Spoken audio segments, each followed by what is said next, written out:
We welcome you into week 7 of the Ken Sparks Show. The Eagles fall on the road at Newberry, 34-19. Hello, everyone. I'm the voice of the Eagles, Adam Cavalier, alongside Carson-Newman head football coach Ken Sparks. Ken, a frustrating and curious loss to the Newberry Wolves. Moved the ball exceptionally well on 3 scoring drives in the first half and again in the second half, but several 3-and-outs and several drives that you push deep into Newberry territory, but sacks ultimately undoing some drives. How do you sum up that game against the Wolves? Well, I'd call it a game of inconsistency. Is what I'd call it, and we're a team of inconsistency. And so I guess that makes me a coach of inconsistency, which I really don't understand why the same people, the same team, can do some things so well at times and then do some things so poorly at other times, and it's the same people, it's the same team, it should be the same effort, it should be the same attitude, so what's the deal?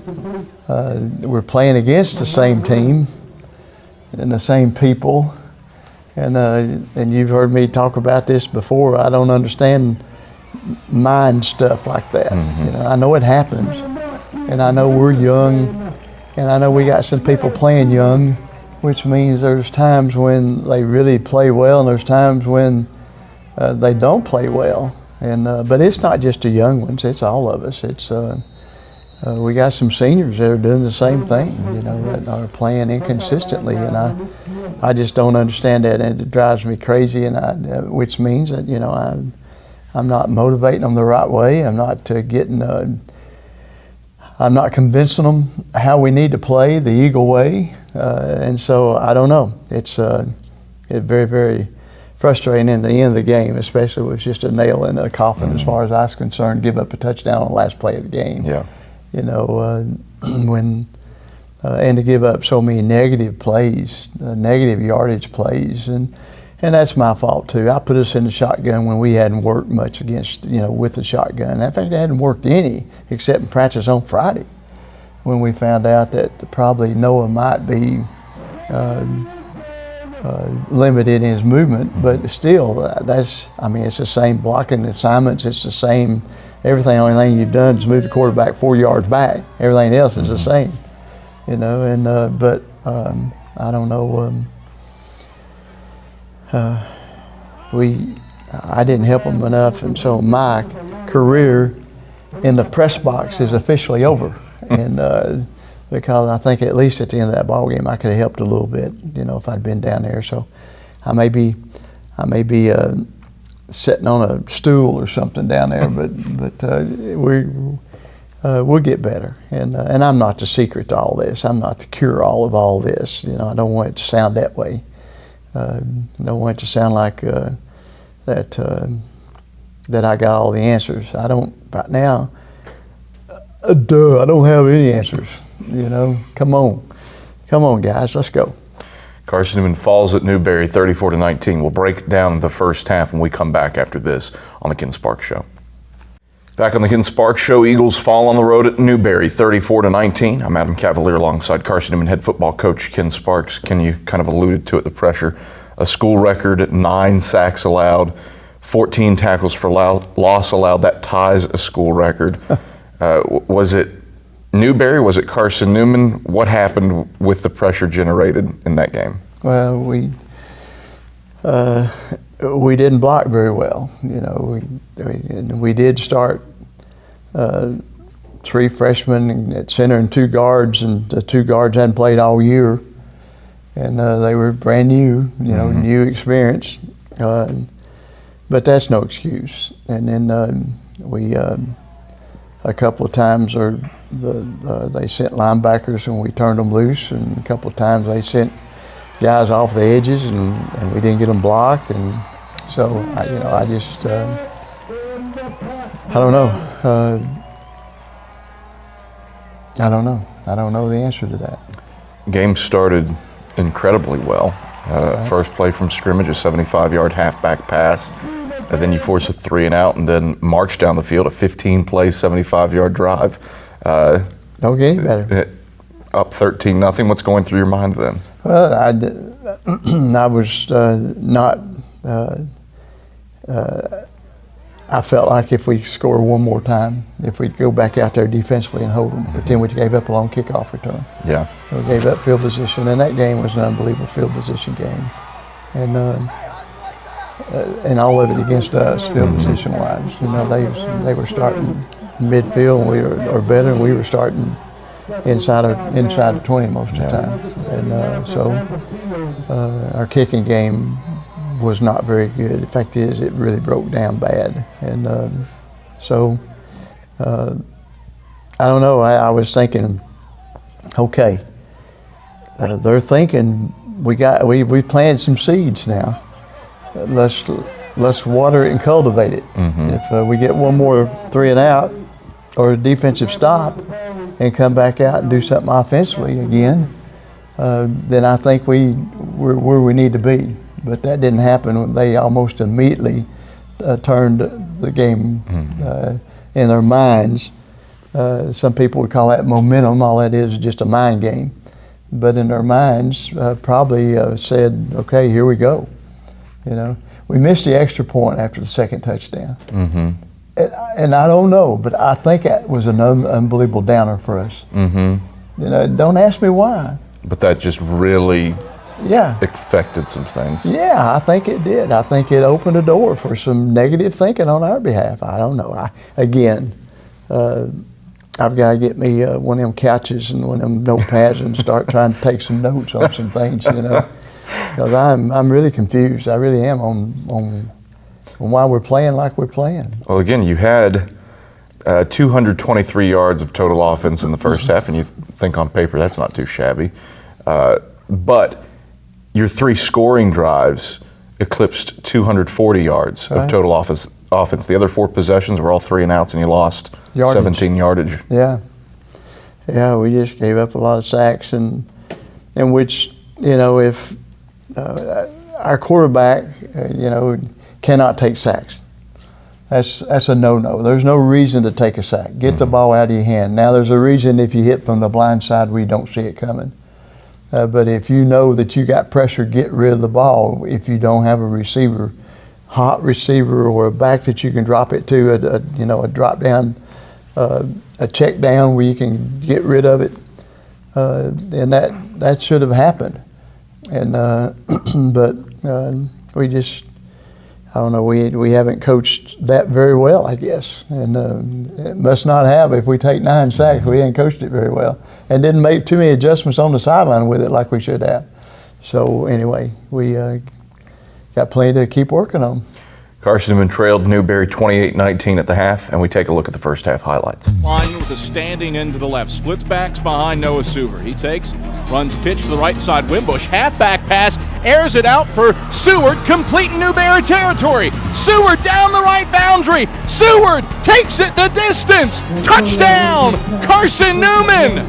The Eagles dial up the halfback pass. Wimbush, 75 yards through the air to Seward, and the Eagles lead it 6-0, 13 seconds in. 6-0, Carson-Newman with the lead midway through the first quarter. Seward takes on 2nd and 8, throws left side, high to Bose, goes up and gets it complete at the 12, now stays on his feet, in the boundary right side, and Bose races to the end zone. Oh boy, touchdown, Carson-Newman. Twice through the air for the Eagles, 12-0. Step drop, airs it out right side, has a man, got it in stride, complete, rolls down the right sideline, touchdown, Newberry. The stadium with the graveyard. Yeldell in the gun.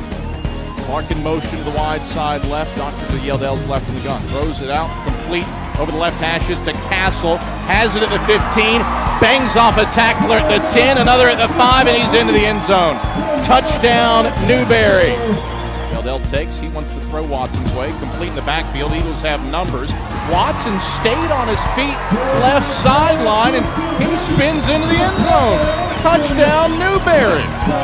A spectacular amount of fancy footwork, right one to the left. Super takes on 3rd and 2, option keeper to the left, pitches late to Taylor. Taylor along the left sideline, tight roping to the end zone. Touchdown, Carson-Newman. Montavious Taylor, 17 yards on the pitch around the left side of the line. And if the Eagles go for two, they can tie this one up. For the Wolves from the Eagle 15, Yeldell back to pass, complete to Ivory at the 7. Ivory spins through a tackle at the 5, reaching for the end zone over the right hash marks, and he's in. Touchdown, Newberry. 15 yards. Those are the first half highlights. Eagles were down 28-19 in the halftime locker room. Ken, what was your message in the locker room? Wasn't very nice. I really, and of course, my plan was not to go to the locker room because it's a long haul, march. and I wasn't sure that I had enough to get there and get back, which I ended up being late getting back because it took me a while to get back. But the message was, guys, we're playing like we're not motivated, like we don't really. The second quarter was terrible football. We're playing like we really are not really into this thing, and so that was my message. Guys, come on, we got a game to win here. It's just a matter of us wanting to do it, and so I challenged them that way. And I thought second half we played better, especially defensively. I don't know if we played any better offensively, probably didn't. But even though we had a first down on the 17-yard line after a pretty good drive and didn't do anything with it, got sacked again. And so, which was a poor call on my part. And, so so I thought defensively we played well enough second half to win the ball game. I know we did. We could shut them out. Yeah. And so anyway. Eagles fall to Newberry 34-19. We'll take a look at the second half after this on the Ken Sparks Show. Back on the Ken Sparks Show, Eagles fall at Newberry 34-19 in Week 7 of the 2016 season. I'm Adam Cavalier alongside Carson-Newman head football coach Ken Sparks. Ken, a second half really as much of a field position battle, I think, as I've ever seen in a football game. We lost. You pinned, your average starting field position was the 10, and you were pinned inside the 5 on 3 drives. Offense moved the ball at times, but just stalled out on some pretty lengthy drives. Yes, again, it was, everybody thinks that field position is a thing of the past. That's old-fashioned football. It's not. Every yard on the field is 1% chance of success or failure. 1 yard. And so, because it's 100 yards long, and so every yard is 1%. And so you're talking about 15 yards, you're talking about a 15% chance of failure or success. And that's pretty major. If we could get 15% off of our money invested, we'd be pretty excited, And so I'm asking you, I don't know about money invested. I'll take a 15% return on investment. Okay. And so, it's, again, the kicking game really hurt us. And then, like I say, we got shut out defensively the second half. But it's that same old thing. If we could get all 3 units complementing each other, then we got a chance. But it takes 3 units. Sometimes you win a ball game if you're dominant in 2 parts. Kicking, offense, defense. If you're dominant in 2 parts, you might can win the ball. Most of the time you can if you're dominant. But if it's close, then all 3 parts are so critical. And if you don't win 3 parts, then you're probably going to get beat. They had a nice crowd. Homecoming, they were fired up. Great crowd. Didn't feel like that affected you guys, though. No, I didn't think it. Well, we jumped up 13-0. We scored 2 touchdowns. And so I didn't think it did. I was concerned when our pregame warm-up. I didn't think it was real highly motivated.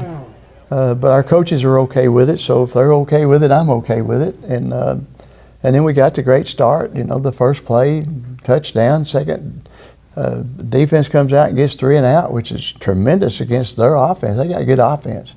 They're a good offensive football team, and got a lot of weapons, especially the quarterback. They can do so many things. And then, but anyway, we just didn't. We didn't after that. 2 drives, and things kind of went downhill after that. We'll take a look at the second half highlights. Eagles fall at Newberry 34-19. 5th and goal from the 1 for the Wolves. Eagles Defense in need of a crucial fourth down stand here on the goal line. Yeldell in the gun. Doctor off his left hip. High snap, brings it down, hands off Doctor. He's sandwiched at the line by Bloom, stood up, and the Eagles hold. Lane Bloom with the ramrod to keep him out of the end zone. 1999, one of the longest plays in NCAA history. Suber takes, trap left side, Taylor, shake and bake to the 10, stays on his feet, stiff arm to the 20 along the right sideline, and knocked out of bounds across the 20, up at the 22-yard line. Good hard running by Montavious Taylor, finally finished off by Rashad Smith. Suber in the gun. As a running back to his right, 4 wide. Shotgun snap is high, Suber grabs it. He wants a long ball. Williams over the middle of the field, in stride at the 35. Williams with a stiff arm inside the 25 and dragged down along the right hash marks. Inside the 20, down at the 17. Out of the gun, the Eagles get 53 yards through the air. 9 to go for the Wolves from the left hash at the Eagles 44. Yeldell in the gun, empty set 4 to the right. Yeldell back to pass, looking, now wants a deep ball for Castle. Jump ball that is picked off. Talley jumps in front of it and picks it off at the 10 and then hits the deck. Was aiming for Castle in the boundary right, but Talley seizes the interception. The 8th of the season for Raleigh Yeldell. Yeldell takes the shotgun snap, looks over the middle of the field. Now he's pressured from behind, and Desmond Farrell, at long last, the Eagles collect their first sack of the day on Raleigh Yeldell. Drops him back at the 45 for a loss of 5. Those are the second half highlights. Newberry with a fumble recovery in the end zone on the final play of the game to set the final score at 34-19. When we return on the Ken Sparks Show, Michael Wattrang shines our Eagle spotlight on Brandon Staten. That's when we return after these messages. Back on the Ken Sparks Show, time now for our Eagle Spotlight, and this week, Michael Wattrang puts it on Carson-Newman hybrid defensive end, Brandon Staten. Following his senior year of high school, Brandon Staten enrolled in the Citadel, a military institution in Charleston, South Carolina. 2 seasons as a member of the Bulldogs taught the senior discipline. He decided to leave the Citadel and join the Carson-Newman program on what he called a whim. What sold Mike Clowney at the time was Staten's work ethic. Talent-wise, we were kind of like on the line. So I talked to Brandon a couple times, but the thing that he sold me on Brandon was he's like, look, you're not going to get a guy that's going to be more disciplined and work harder than he will. So that's something that we always look for in our program, and I thought he'd be a good fit out. The first season at Mossy Creek saw Staten pile up 14 tackles as a special teamer, leading the unit in stops. It was another season trying to earn playing time, but a year that Staten took advantage of a chance. I was just trying to contribute to the team however I could.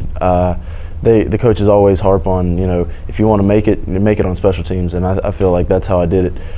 It was just consistent effort and just tenacity and wanting to get out onto the field, and that want to was my drive, and it was mainly however I could help the team.